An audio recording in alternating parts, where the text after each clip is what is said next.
This is the M60. If you've ever seen Rambo or you know anything about Vietnam, you probably recognize this bad boy right. Hello. Just enjoying a Brandon Herrera video while I sit in the shade trying to beat the heat. I was thinking about doing a video for you guys, and that is on this frame. This is the Combat Armory Glock 19 aftermarket frame. So let's get into the Combat Armory G19 frame. There's things I like about this. There's things I really like about this. There's things I really don't like about this. And those things that I don't like about this takes this frame from a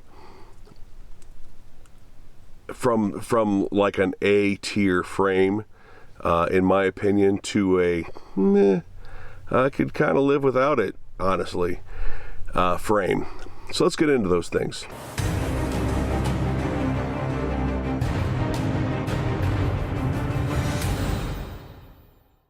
Let's start with what I like about the frame. What I like about the frame is very Glock-esque. So some of the aftermarket Glock frames are wildly different, either in like the angles of the cuts. Like an SCT frame is much blockier than a Glock frame, more square grip, and it has a lot of crazy angles cut into it. Some of those crazy angles are very useful, but they are significantly different than an OE Glock frame.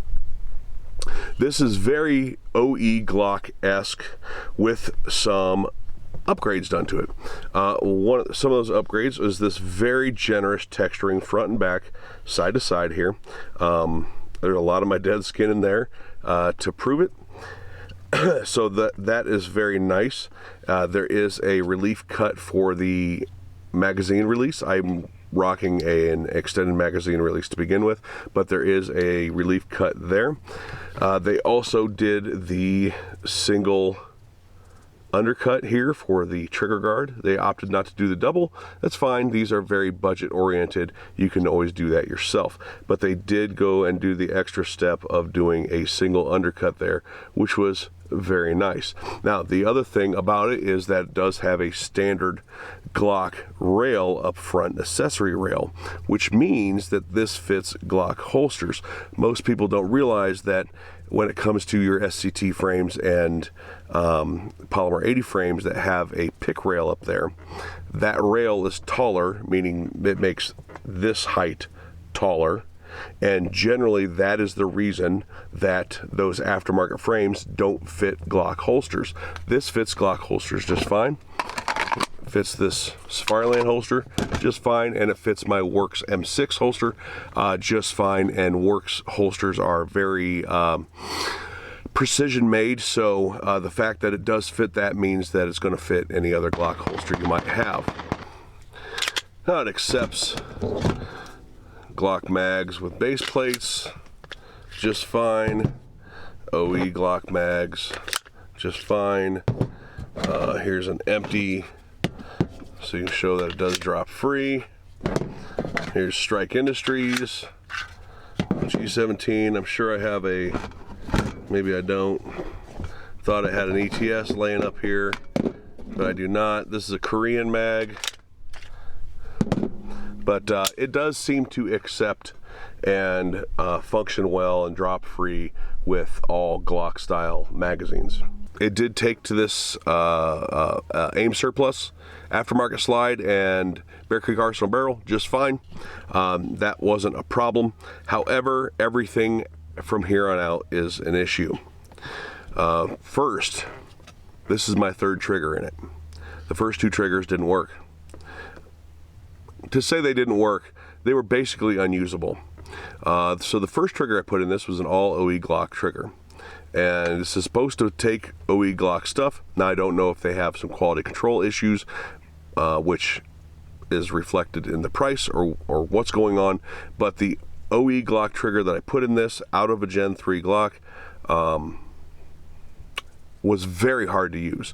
I did not put a trigger pull gauge on it, but it was very heavy trigger with an almost non-existent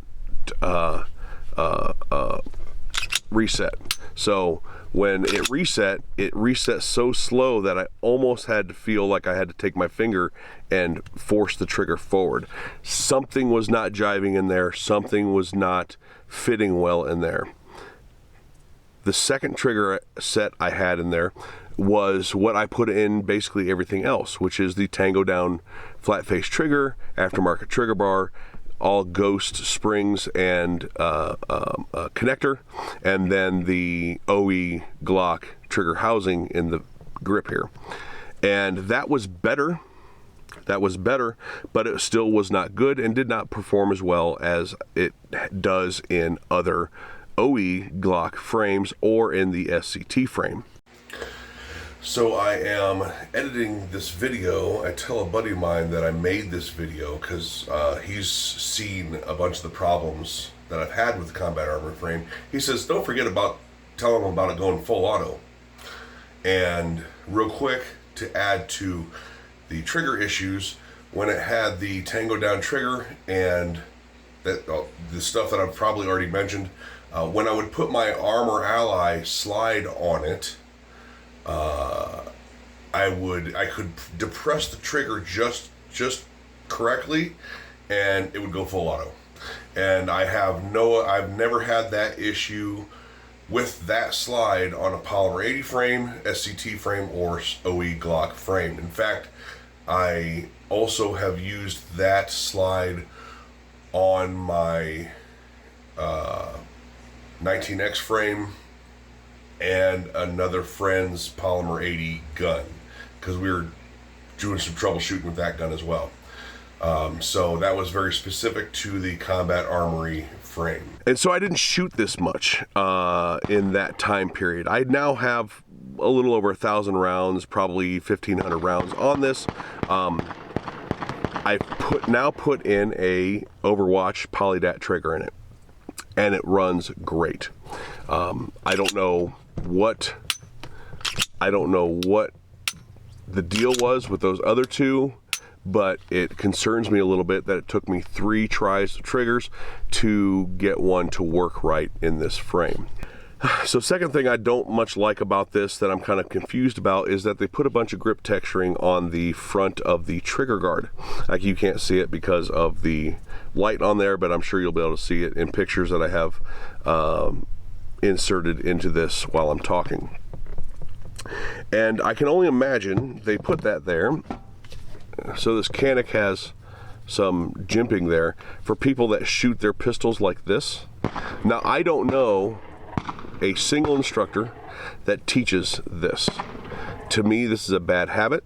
To me, this is something that people should work their way out of doing. And so putting that up there just helps reinforce, in my opinion, a bad habit. So I wish they hadn't put that up there. If they were going to put grip texturing on the trigger guard somewhere, it should have been down here on the bottom. Now, the last thing that has me the most confused, bewildered, and almost upset about is the fact that they took all the recoil mitigation away from this. Any aiding in recoil mitigation they took away from this. Now, what do I mean by that? So on an OE Glock frame, you see this hump here, and this hump extends all the way back to almost the takedown lever here. And what that allows you to do is it allows you to ride your thumb on top of there and help to mitigate the recoil. After all, it is your support hand that does most of the recoil management. So in order for me to use that, I have to get so far forward on it that it's a very uncomfortable grip for me. And I have to get forward because they cut half of it away. The other thing that people do, and this is like the SCT frame, Polymer 80, and basically every aftermarket company that does stippling and custom work to Glock frames, is they'll put a ledge here. They'll put a ledge here and then stipple that ledge, and that ledge allows you to ride your thumb down on that ledge to help mitigate recoil.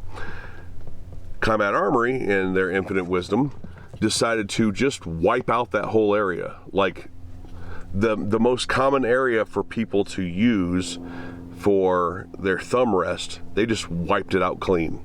They didn't even stipple the side of it, the side of the pistol here, for you to be able to press in, like to press inward on the frame to maybe help a little bit. No, they decided to ramp this down and then stipple what is facing you.